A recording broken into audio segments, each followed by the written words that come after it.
The choice for entering foreign market is another major issue for an international business. The various modes for serving foreign markets are exporting, licensing, or franchising to host country firms, establishing joint ventures with the host country firm, setting up a new wholly owned subsidiary in host country to serve its market, or acquiring an established enterprise in the host nation to serve the market. The optimal entry mode varies by situation depending on factors like transport cost, trade barriers, political risks, economic risks, and firm strategy. In this lesson, we will cover all these and much more.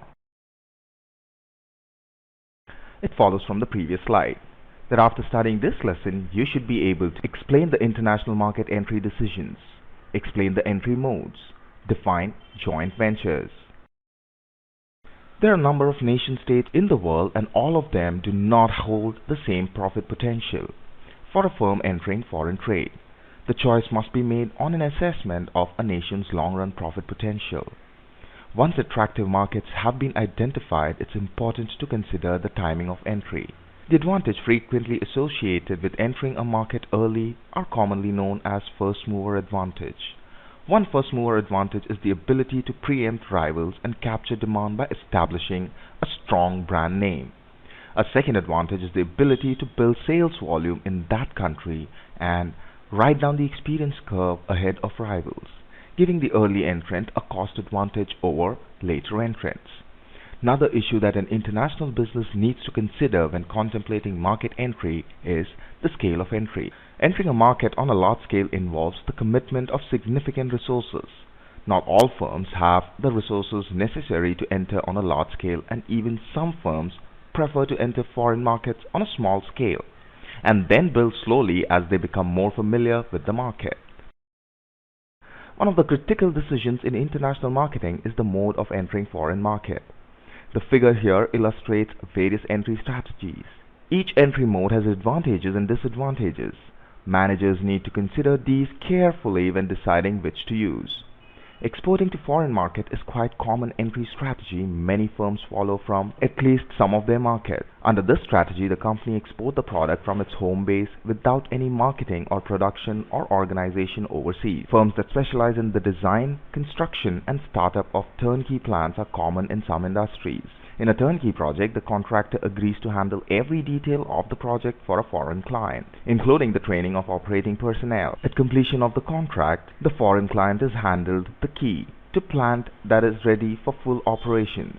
Hence the term turnkey. This is a means of exporting process technology to other countries. Under licensing, a company assigns the right to undertake production locally using its patent or trademark to a local company for fee or royalty. A manufacturer should consider licensing when capital is scarce, import restrictions discourage direct entry, and the country is sensitive to foreign ownership. When the company finds it difficult to export and at the same time not ready to invest money in the foreign country, licensing could be a suitable strategy.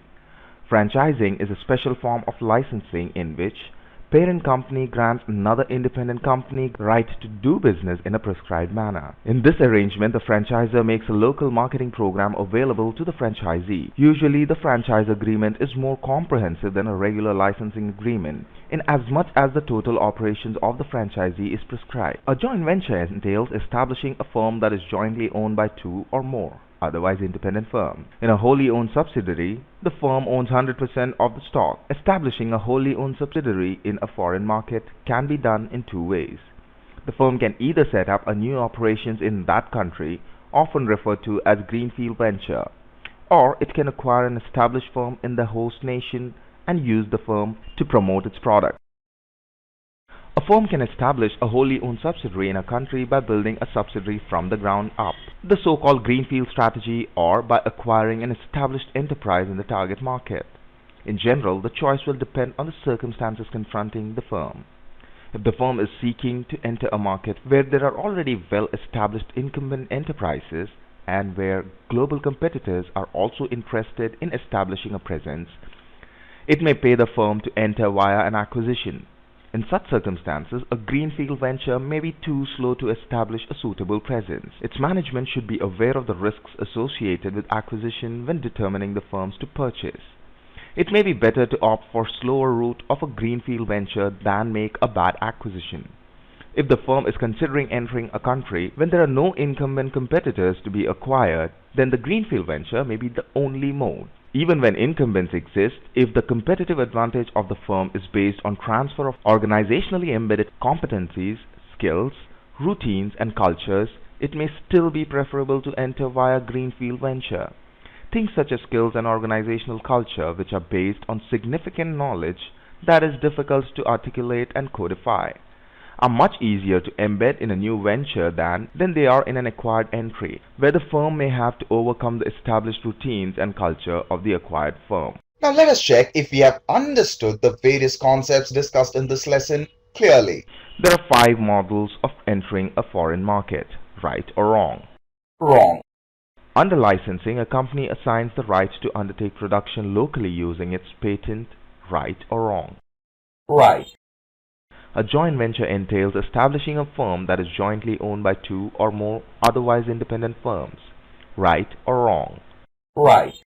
Before we end, let us briefly revise what we've studied till so far. The lesson addresses two related topics: the optimal choice of entry mode to serve a foreign market and strategic alliance.